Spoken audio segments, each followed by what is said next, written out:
Hello students, आज हम लोग करने जा रहे हैं यूनिट 5 बायोमेडिकल वेस्ट मैनेजमेंट का session number 1 that is demonstrate the knowledge of biomedical waste management. इस सेशन में हम लोग देखेंगे definition of biomedical waste, risk involve in poor waste management in hospital, importance of hospital waste management and routes of transmission of infection in hospital. सबसे पहले हम देखते हैं डेफिनेशन। ठीक है, what is BMW, biomedical waste क्या है? It is defined as any solid liquid waste including its container and any intermediate which is generated during diagnosis, treatment और immunisation of human beings and animals. एक ऐसा waste, ऐसा कचरा जो चाहे solid state में हो चाहे लिक्विड स्टेट में हो, और उसके साथ उसके कंटेनर्स भी जिनमें वो डाला गया है। ठीक है, और कोई भी इंटरमीडिएट मतलब जहाँ जहाँ से वो कचरा निकला है, मतलब जो चीज़ उस कचरे के कांटेक्ट में आई है, जो कि किसी भी एनिमल या किसी भी ह्यूमन बीइंग के डायग्नोसिस में या फिर उसके इलाज में, उसके ट्रीटमेंट में और इम्यूनाइजेशन के दौरान जो है वो प्रोड्यूस होता है, उसको हम बोलते हैं बायोमेडिकल वेस्ट। ठीक है, अब नेक्स्ट है रिस्क इन्वॉल्व्ड। ठीक है, बायोमेडिकल वेस्ट का जो है उसके हज़ार्ड्स हमारी हेल्थ पे क्या क्या हो सकते हैं। तो नंबर 1 है इन्फेक्शन, फिर है genotoxicity and cytotoxicity, chemical toxicity, radio activity hazards, physical injuries हमें किसी भी नीडल से हो सकती है, ठीक है, जिसको हमने इम्प्रॉपर तरीके से डिस्पोज ऑफ किया है, या किसी ब्लेड से हो सकती है। ठीक है, पब्लिक सेंसिटिविटी। नेक्स्ट है importance of hospital waste management. अब हॉस्पिटल वेस्ट मैनेजमेंट जो है उसकी क्या इम्पॉर्टेंस है, उसकी क्या क्या एडवांटेजेस हैं। ठीक है, helps control nosocomial diseases, complementing the protection effect of proper hand washing. ठीक है, इससे क्या है, जो नोसोकोमियल डिजीजेस है, नोसोकोमियल इन्फेक्शन है, उसको हम कम कर सकते हैं। ठीक है, नोसोकोमियल इन्फेक्शन वो इन्फेक्शन होता है जो एडमिशन के टाइम पेशेंट को नहीं होता, लेकिन हॉस्पिटल में स्टे करने के कुछ घंटे बाद जो है वो पेशेंट में उस इन्फेक्शन के साइन एंड सिम्टम्स दिखने लगते हैं, उसको हम बोलते हैं नोसोकोमियल इन्फेक्शन। ठीक है, मल्टी ड्रग रेजिस्टेंट बैक्टीरिया जो है, ऐसे बैक्टीरिया जो जिनका कई ज़्यादा दवाइयाँ जो हैं उनका उन बैक्टीरियाज पे कोई असर नहीं होता, तो उसका कम्युनिटी एक्सपोजर के रेट को वो ये जो है हॉस्पिटल वेस्ट मैनेजमेंट जो है वो कम करती है। फिर जो भी सेप्सिस हैं, जो भी बीमारियां हैं, जैसे HIV एड्स है, हेपेटाइटिस वगैरह है, ठीक है, जो गंदी नीडल से या जो मेडिकल आइटम्स हैं उनको हम इम्प्रॉपर तरीके से अगर हम उनको डिस्पोज ऑफ करें, तो अगर जो इम्प्रॉपरली डिस्पोज ऑफ के द्वारा जो बीमारियां जो हैं वो उत्पन्न होती थी, अगर हम अच्छी तरह से वेस्ट मैनेजमेंट करें तो उन बीमारियों को हम लोग कम कर सकते हैं।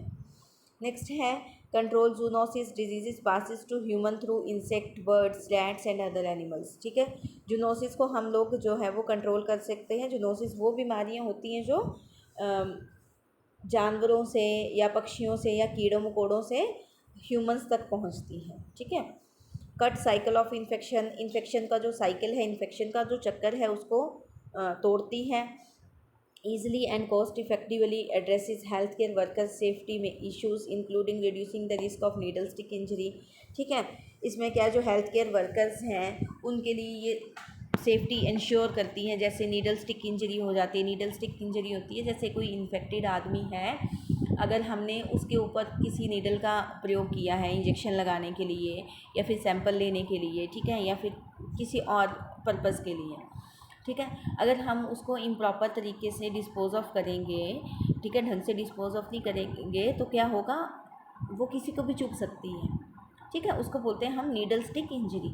तो अगर हम बायोमेडिकल वेस्ट मैनेजमेंट जो है वो अच्छी तरह से करेंगे तो risk of needle stick injury जो है that will be reduced. Okay, next है prevent illegal repacking and resale of contaminated needles. अगर हम नीडल्स को या सिरिंजेस को हम अच्छे तरीके से डिस्पोज ऑफ कर देंगे, जैसे अगर नीडल्स को हम लोग जला देंगे, मतलब जो डिस्ट्रॉयर होता है, उसमें अगर हम डिस्ट्रॉय कर देंगे तो इलीगल मतलब गैर कानूनी तरीके से उसकी रीपैकिंग नहीं हो सकती, वो दोबारा से यूज़ नहीं हो सकता और दोबारा से उसको मार्केट में नहीं बेचा जा सकता। ठीक है। Avoid negative long term health effects, for example cancer from the environmental releases of toxic substances such as dioxin, mercury and others.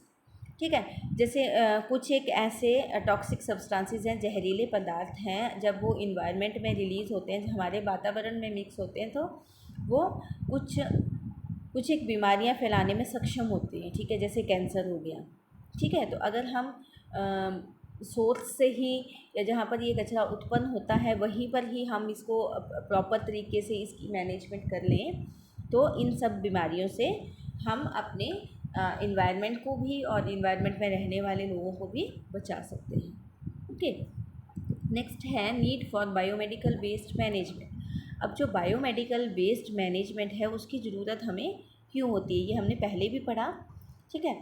Prevent nosocomial infection, nosocomial infection को की रोकथाम के लिए।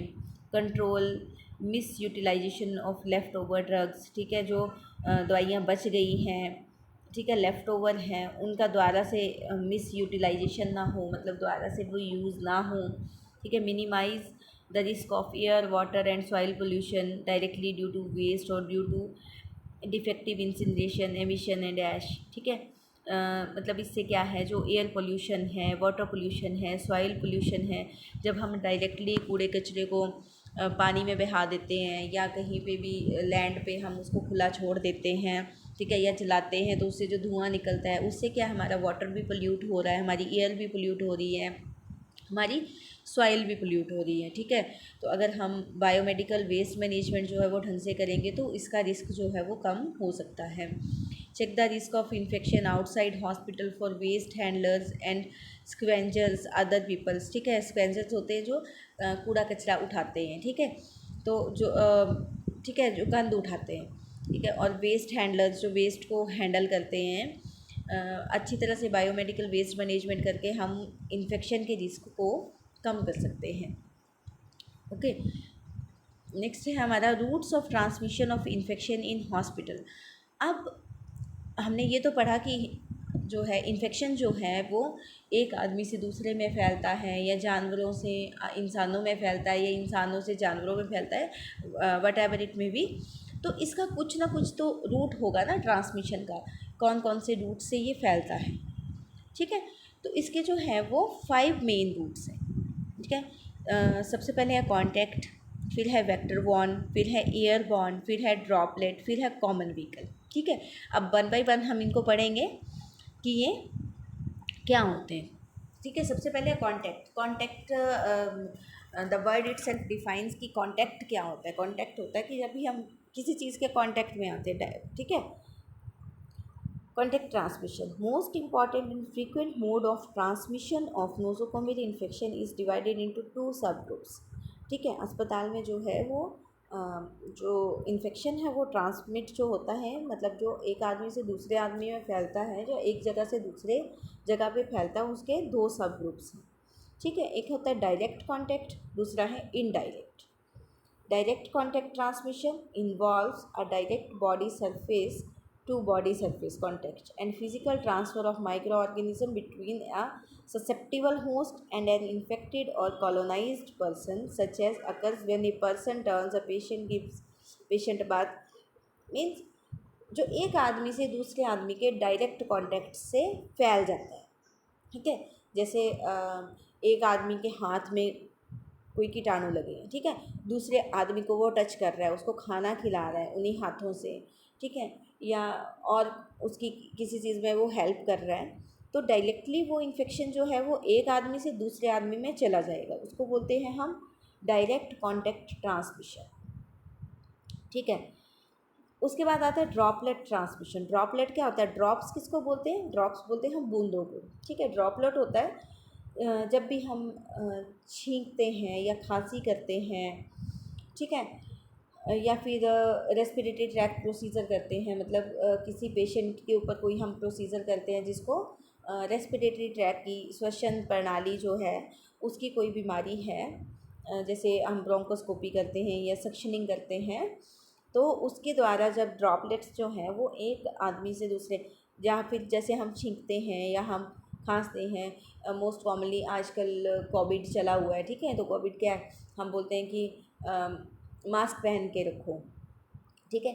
मास्क पहन के क्यों रखना है, क्योंकि जब भी हम बात करते हैं या कई बार हम छींकते हैं तो क्या होता है, हमारे जो उसमें ड्रॉप्स की छोटी छोटी बूंदों के रूप में जो इन्फेक्शन है वो हवा में फैल जाता है, ठीक है, या डायरेक्ट हमारे ऊपर गिर जाता है या दूसरे आदमी के ऊपर गिर जाता है, उसको हम बोलते हैं ड्रॉपलेट ट्रांसमिशन, ठीक है। नेक्स्ट है वेक्टर ट्रांसमिशन। वेक्टर ट्रांसमिशन और वेक्टर होता है जो अदर एनिमल्स, ठीक है, उनके थ्रू जो फैलता है, ठीक है, transmitted through insect and other invertebrates animal such as mosquito and fleas, मक्खियों से, मच्छरों से जो बीमारी फैलती है उसको हम बोलते हैं वेक्टर ट्रांसमिशन। जैसे मलेरिया हो गया, ठीक है, वो है वेक्टर ट्रांसमिशन। तो this was all about this session, ठीक है। ये था हमारा ये सेशन जो था यूनिट 5 का सेशन नंबर 1, ठीक है। So thank you so much.